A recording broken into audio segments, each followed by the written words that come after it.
The secret political deal between President William Ruto and Kalonzo Musyoka ahead of the 2027 general elections. Kalonzo Musyoka will clearly outsmart Raila Odinga's political strategies ahead of the 2027 general elections by working very closely with President William Samoei Arap Ruto. Let me ask you, how can you describe the current political relationship between the Wiper Party leader, Kalonzo Musyoka, and Raila Amolo Odinga ahead of the 2027 general elections? Because according to me, there is something going wrong between these two leaders. And I will actually give you the full details in this particular analysis with the events that took place yesterday during the Azimio la Umoja One Kenya Alliance parliamentary group meeting convened by Raila Amolo Odinga. And do you think that Kalonzo Musyoka can actually work with William Ruto? And if that will be the case, do you think that Raila Odinga will allow? Do you think that Raila Odinga will be happy seeing Kalonzo Musyoka working with William Ruto ahead of the 2027 general elections? Before we go into the deeper details of this analysis, just a quick reminder that if you're listening to me and you haven't subscribed, I'm requesting you to please just take 1 second or two and subscribe down below, because I want us to get to 10,000 subscribers tonight. The only way that we can improve this channel to grow is by subscribing. And that is why I don't take your support for granted. To those who have already subscribed, thank you so much. Now let us go straight into the details. It is now very clear, crystal clear, that there is no way Raila Amolo Odinga will endorse Kalonzo Musyoka for the 2027 general election presidential bid because of two reasons. Number one, Kalonzo Musyoka and Raila Odinga fall out in Azimio.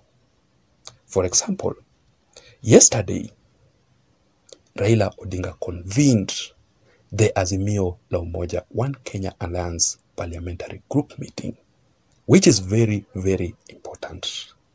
But in that particular meeting, Kalonzo Musyoka boycotted.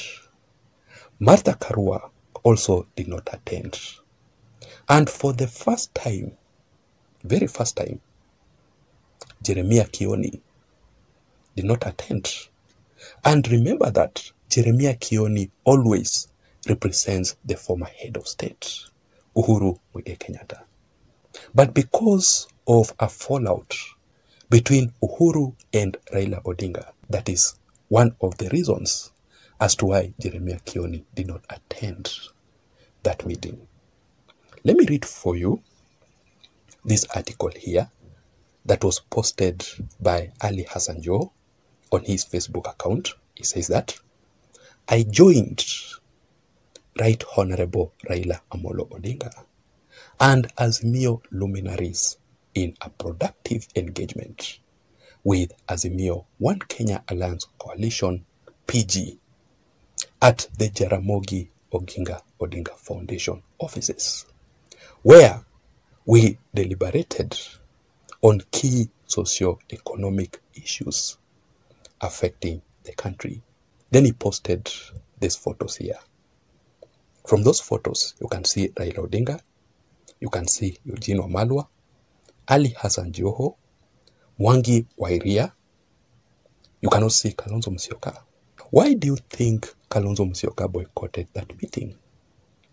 And when last did you see Kalonzo Musyoka and Raila Odinga together? That is a clear proof that there's something wrong going on between these two leaders. Kalonzo and Raila Odinga. Reason number 2 why Raila will not endorse Kalonzo Musyoka in 2027, it is because Raila Odinga will officially exit from the local politics for the African Union Commission top job. And that is why Raila Odinga is currently handing over his own ODM party leadership. Do you think that Raila Odinga will endorse Kalonzo Musyoka if he will officially exit from the local politics? In fact, the African Union will not allow Raila Odinga to participate in the political affairs of the Republic of Kenya. Remember that. Remember this. Raila Odinga's endorsement to Kalonzo is very, very important. Because for Kalonzo Musyoka to get the support from Raila Odinga's strongholds, and especially the Luo Nyanza region, he must need Raila Odinga's support. Kalonzo Musyoka currently is on his own. Kalonzo Musyoka will not win the 2027 general elections. He will not defeat President William Ruto. That is very clear. So do you think that Kalonzo Musyoka will work with William Ruto ahead of the 2027 general election? The answer is yes. Because of number 1, the political survival.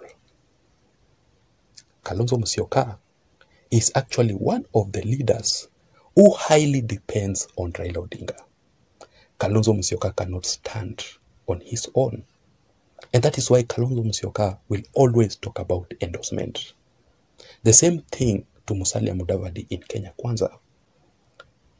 Those are the leaders who highly depends on endorsement. I have never ever heard the Deputy President Rigathi Gachagua talk about endorsement. So because Raila Odinga will exit from the local politics, Kalonzo Musyoka will seek refuge elsewhere. And the best place is President William Samoei Arap Ruto ahead of the 2027 general elections. So let us wait and see how things will turn out to be. Number 2, another thing that will force Kalonzo Musyoka to work with William Ruto in the 2027 general elections is something to do with the resources. Just the way you look at Kalonzo Musyoka, do you think that Kalonzo has enough capital, enough resources to run for presidency? Because the campaigns alone are very, very expensive. Do you think that Kalonzo Musyoka can actually form a coalition? With who exactly? Because he will end up losing the 2027 general elections by the end of it all. So there is no need for Kalonzo Musyoka to waste all these resources with something that he will lose at the end. And finally, Kalonzo Musyoka and President William Ruto are not enemies at all. Kalonzo has never ever been a political enemy of William Ruto because they are not political competitors. The only political competitors of William Ruto are Raila Odinga and the former head of state Uhuru Muigai Kenyatta. So it will be easier for Kalonzo to be convinced to work with William Ruto. But either way, I want you to listen to this, which is very, very important. William Ruto will win the 2027 general elections with or without Kalonzo Musyoka. So I'm not saying that William Ruto is depending on Kalonzo, but because of the 3 reasons that I've given you, political survival, the resources, and no political enmity between William Ruto and Kalonzo Musyoka are some of the reasons that will force Kalonzo Musyoka himself to work with William Ruto ahead of the 2027 general elections. What can you say about this? Let me also know your thoughts, your views, and your opinions in the comment section down below. Please don't forget to subscribe to this channel. Let me see you again in my next political analysis. My name is Jason. Bye-bye.